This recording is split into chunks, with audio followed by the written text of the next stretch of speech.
With all of the gun owners getting new suppressors this year because of the short wait times, I figured I'd make a video on the reality of shooting suppressed, just in case you didn't know. For one, on a 5.56 gun, I'm still wearing Ear Pro.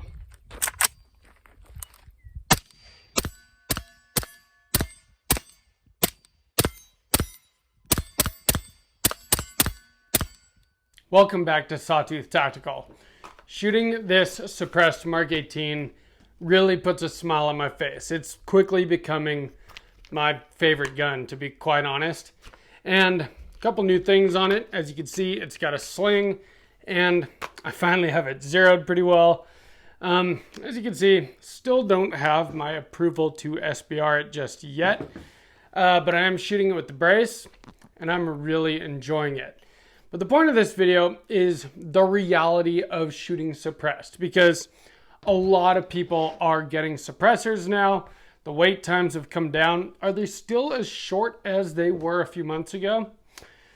I think in some instances, but with such a high volume of people getting suppressors, the wait times are getting back up there a little bit, but nothing like they used to be. But because of that, a lot of new people have suppressors. And I just want to explain some of the pros and some of the cons of shooting suppressed, because not everything is sunshines and roses. So if you want to learn about that, make sure you're subscribed, and let's begin. A suppressor absolutely quiets down your gun, but it doesn't make it silent. And you got to think about a couple things. For one, I've got this rifle slung. This suppressor's hot now. If it hits my leg, I'm going to be burned. For two, you're definitely going to be breathing some gases, but still better than not suppressed.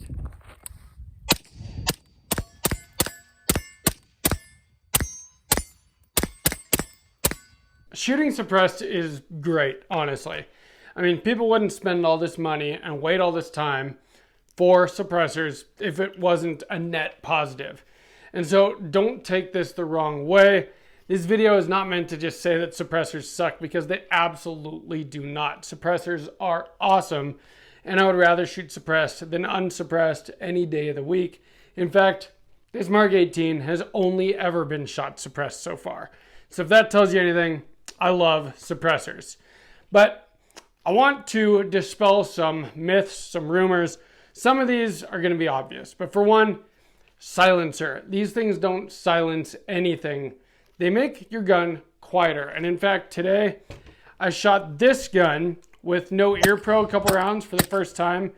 And man, I am impressed with how much this Otter Creek Labs Polonium K suppresses a supersonic round like 5.56.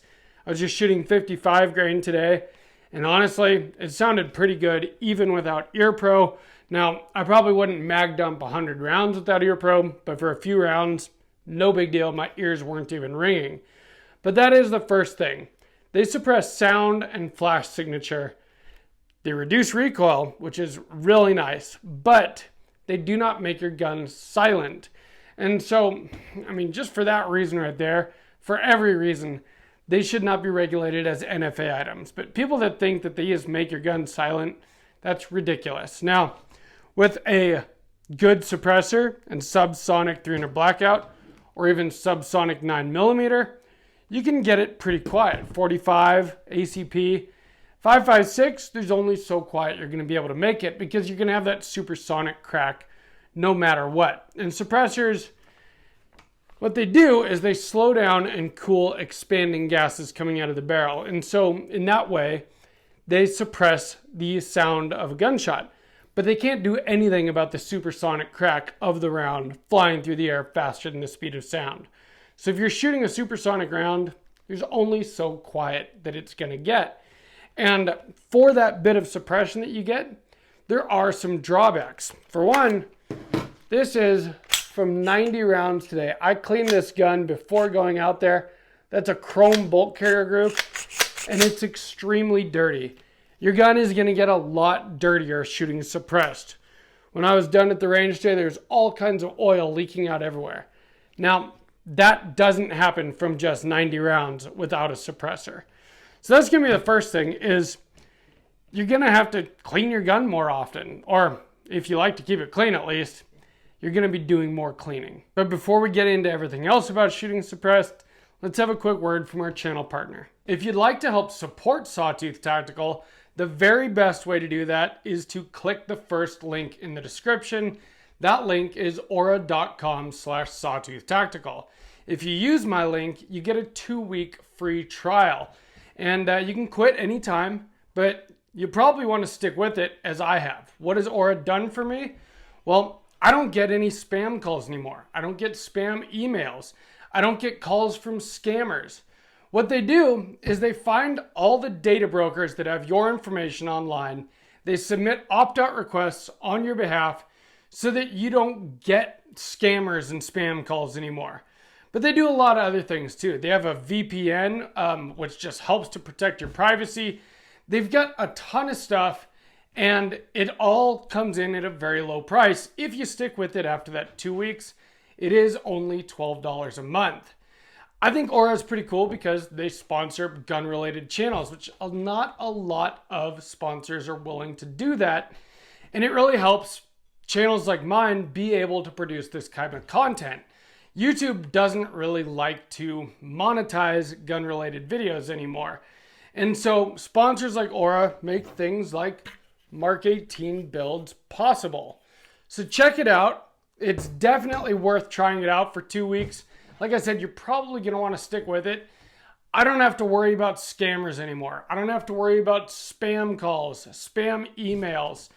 And that's been really nice. I use my phone for work, and so I have to answer calls that I don't recognize all the time. And none of them are scammers anymore. And I really like that. So again, check it out. First link in the description, aura.com/sawtooth-tactical. I can almost guarantee that you're going to love it. Check it out. Shooting suppressed, like I said, makes your gun much dirtier. Well, the reason it does that is because it adds a lot of back pressure into the system. By trapping all those hot expanding gases, those gases, instead of escaping out the bore, a lot of them go back into your gun. And that's where some of the issues come from. When you add more back pressure into your system, there's higher pressure cycling your bolt carrier group, which is harder on your parts, harder on your gun. You're going to have faster wear and tear. And also, you're going to have to end up tuning your gun to make it run comfortably. With this gun, I've got a Geisley Super 42 buffer system in it with an H3 buffer. That's a pretty heavy buffer, and it's necessary to shoot it with this suppressor on it if I don't just want it to be ridiculously overgassed. You're going to be adding a lot of gas back into the system, so it makes it dirtier. And if you don't have the correct buffer weight, it's going to add to the recoil when what you want out of your suppressor is to reduce recoil. It's also going to make your gun much hotter. The suppressor itself gets very hot. Can't remember exactly what the number is, but for every round fired, you have an increase of like 150 degrees. I don't know. It's not that, but it's when you're mag dumping a full mag or a couple, it gets extremely hot very fast. And when you have your rifle slung, if you're not careful, that thing hits your leg, you're going to have a very bad burn. And in fact, one of the things about shooting suppressed is that at the end of my range session, every time, I have to leave the gun there and let it cool down while I put all my targets, put everything else away. And sometimes it's still not cool enough by that time that I'm done with all that to put it in a case and take it home. Now, there are things you can do about that. Suppressor covers. In fact, I even have like a sock. Here it is. This thing right here. I can stick this over the can, throw it in my case. There's things you can do about that. But this thing is going to get very hot and heat radiates. So your handguard is going to get very hot. Different handguards are going to do that more. This big quad rail is not so bad, but after dumping 330 28 round mags pretty quickly today, it was pretty hot. This Geisley handguard gets really hot after dumping a few full mags. So that's just something to be aware of. You're going to be dealing with some heat. You're going to be dealing with added back pressure. Your gun's going to get dirtier. These are all just part of the reality of shooting suppressed. A suppressor is going to add some length and weight to the end of your gun, which is one of the great things about short guns like a Mark 18. This will be an SBR as soon as it's approved. But that was kind of the point of a Mark 18, is you have a gun that's about the same size as a standard M4 carbine, but it's suppressed. Now, without burning my leg, 5.56 is supersonic. We're gonna see how it sounds with no ear pro, just a couple shots. Oh, that's really not bad. Now, because of all that added back pressure that we're talking about, well, in a direct impingement AR-15, all of those gases come back into your bolt carrier group to cycle the gun. Well, where do you have a big hole in your gun? Right here and right here. And so those gases come back directly into your face, pretty much. Out of the hole where your charging handle goes and out of your ejection port. And so if you have a regular suppressor like this, baffle stack suppressor, you're gonna be getting gas to the face no matter what. It's a matter of how much, not if. Now, they do have flow-through suppressors now, low back pressure cans that do a better job of mitigating this. But at the same time, generally, those cans are not going to be quite as effective as far as reducing sound signature. And so, like everything, there's pros and cons, and you have to decide what's most important to you. Personally, I don't think the gas is really all that bad. It's not as bad as people make it out to be. But it is a reality. When you're shooting fast especially, you're going to be breathing some gases, and those gases are not good for you. Now, there's ways that you can mitigate that. There's gas-busting charging handles. Just the fact, like I said, of putting a heavier buffer in here, makes the unlock time slower of your bolt carrier group, which in turn makes more gases come out the front and less out the back. There are things you can do about it, but you're going to be breathing some of those gases. That is just the reality. Now, another thing is you could have a point of impact shift. Now, as long as that is consistent, it's no big deal. And like this gun, I zeroed it with the suppressor on it because I don't really ever plan to shoot it without the suppressor. And so point of impact shift doesn't affect me because I zeroed it with the suppressor, but that might be something that you have to deal with. If you know your point of aim, point of impact, you put a suppressor on, it might be slightly different, but as long as it's consistent, no big deal. You either know where you hold or you zero it to where your point of impact is with the suppressor, if that's the way you're mainly gonna shoot it. Just something to be aware of. We shot a couple rounds without ear pro, and it's totally doable. My ears are not ringing, and that's the beauty of the suppressor. But I can still tell that it's better for my hearing to use a suppressor and ear pro.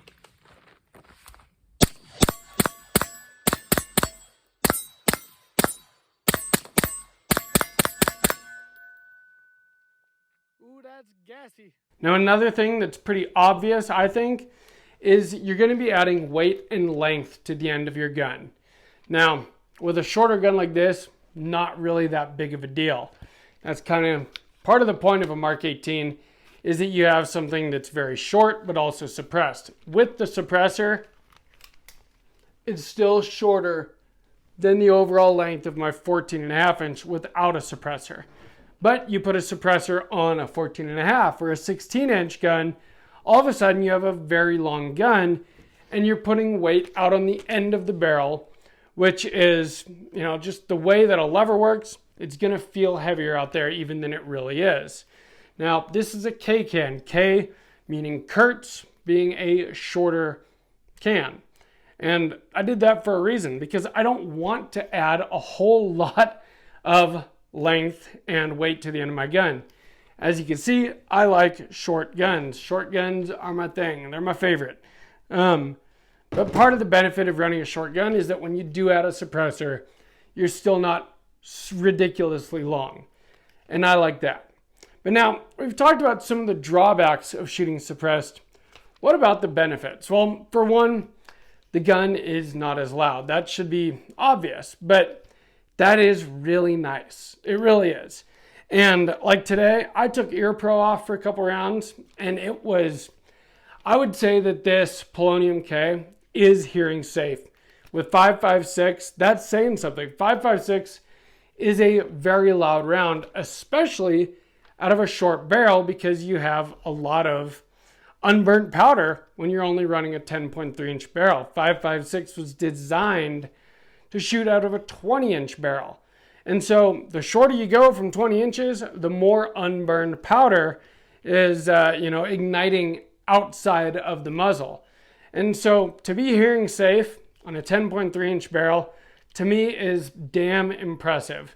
And so if you are looking to get into a suppressor that is very effective, especially for the price, I can't say enough good things about this Polonium K. It's also going to reduce your flash signature. Now, I don't do a whole lot of shooting at night, although once I get night vision, I hope to change that. But flash signature, especially if you are shooting on a two-way range, is something that you don't want the enemy to see. And so that's a big part of the point of suppressors as well. Besides that, they actually help to reduce recoil. As long as you have your buffer weight and everything correct, this Mark 18 shoots extremely soft. Way softer than I thought a 10.3-inch 5.56 would shoot before I put this thing together. And I guarantee that part of that has to do with the suppressor on the end. When I put this on my 14.5-inch, it's like shooting a 22. If you're gonna be running suppressed, you have to tune your rifle for suppressed shooting. Now this is a traditional baffle stack can, meaning that it is not low back pressure or flow through, which means that I have to run a very heavy buffer. There's an H3 in here, and it does feel perfect with that H3, but I'm still getting gas.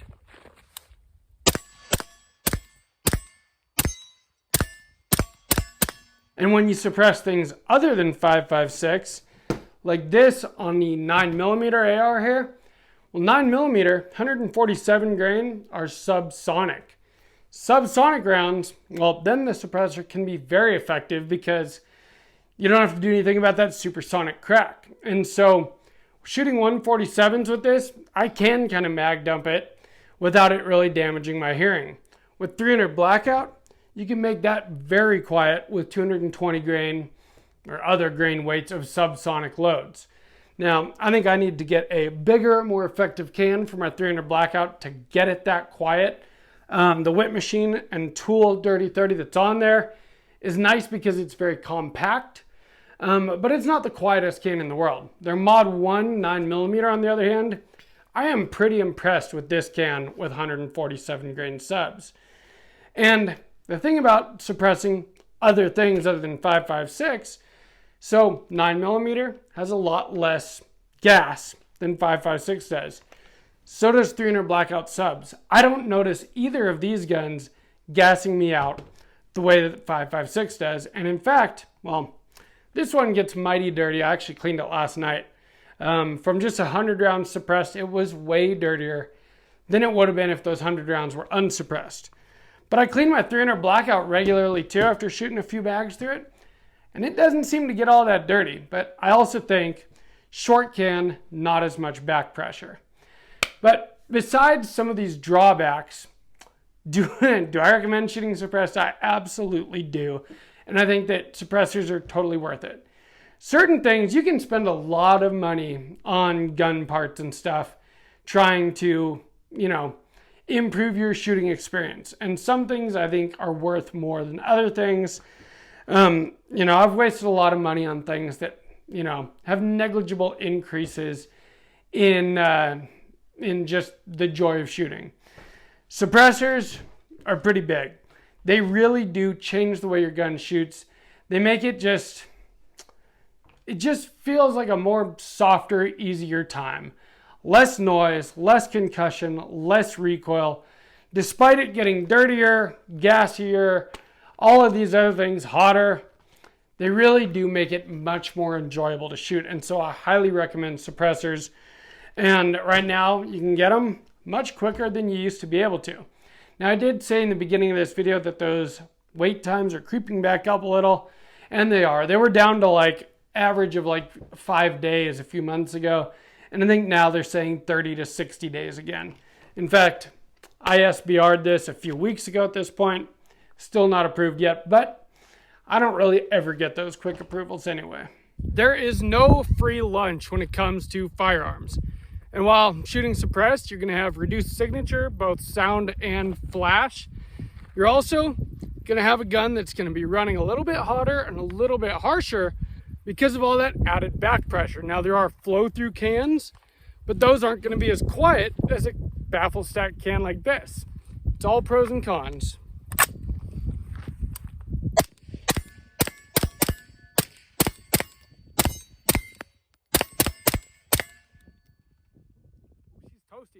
Despite some of those drawbacks that we've talked about, I would still rather shoot suppressed than unsuppressed any day of the week.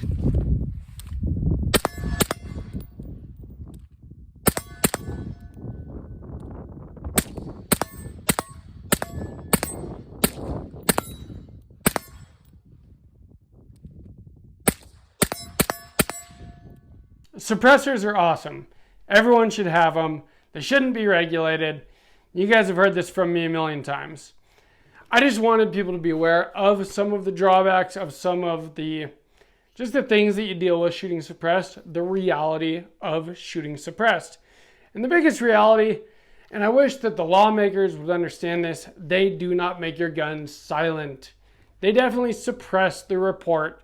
They suppress the sound and the flash, but they don't make anything silent. They're not some, tool for bad guys to use. I mean, I guess anybody could use them if they had them. But, really, they're a safety device. They help us save our hearing, especially when in conjunction with actual ear pro. And I think that they're absolutely fantastic.